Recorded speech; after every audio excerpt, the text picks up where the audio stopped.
Bonjour à tous, donc l'idée c'est de présenter un projet numérique avec une classe de seconde de 36 élèves faisant partie du programme d'histoire, programme dans lequel on s'attache plus particulièrement au thème 3, donc société et culture de l'Europe médiévale du XIe au XIIIe siècle, et plus précisément le premier chapitre sur la chrétienté médiévale, qui est donc la question obligatoire de cette partie du programme.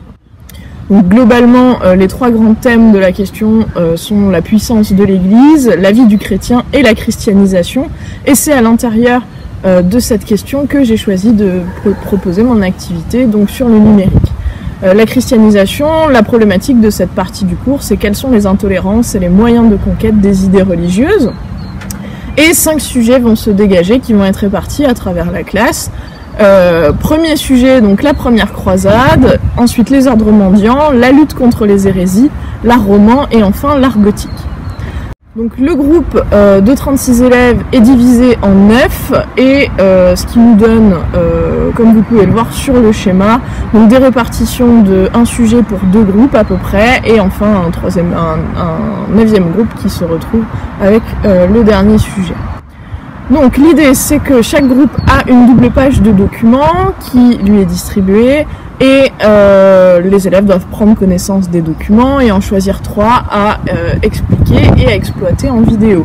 Pour ce faire, ils doivent d'abord rédiger un script avec 1 ou 2 phrases d'introduction, des éléments d'explication pour les documents choisis et enfin 1 ou 2 phrases de conclusion.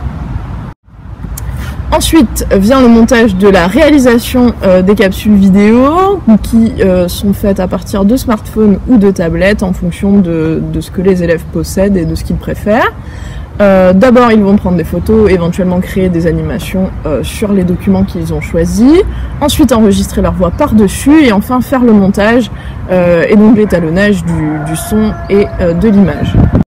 Les productions sont ensuite mises en commun, tout le monde doit prendre des notes sur les autres capsules qui sont proposées par l'ensemble du groupe. Et enfin donc vient le moment de l'hébergement des vidéos donc sur la plateforme de partage de l'établissement. La première vidéo est réalisée donc par un groupe de 4 élèves, ce qui sera le cas également de la seconde vidéo. Ils ont fait le choix de faire une animation un petit peu plus poussée que ce qui était demandé au départ dans les critères que je viens de mentionner. Sur les terres des chrétiens. En effet, les musulmans les ont déjà vaincus 7 fois et après les avoir pris ou tués, ont ravagé les églises et pillé les zones sous la domination de leurs ennemis. Conquérir les lieux saints et empêcher la mort de nombreux serviteurs de Dieu, le pape Urbain II propose aux brigands et aux bandits de se porter volontaires pour la première croisade.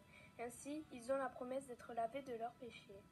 Pendant la croisade des pauvres, l'armée de Pierre l'Ermite part au sud de Paris et traverse l'Empire byzantin et le royaume de Petite-Arménie. L'armée de Godefroy de Bouillon part de Strasbourg. L'armée de Raymond IV part de Toulouse. Ils passent tous par l'Empire byzantin et par l'Arménie et arrivent à Jérusalem. Les principales batailles ont lieu... Ils se sont énormément investis dans le projet. Ils ont également choisi de faire des petites séquences, notamment avec des Playmobil qu'ils ont montés en dehors du moment en classe.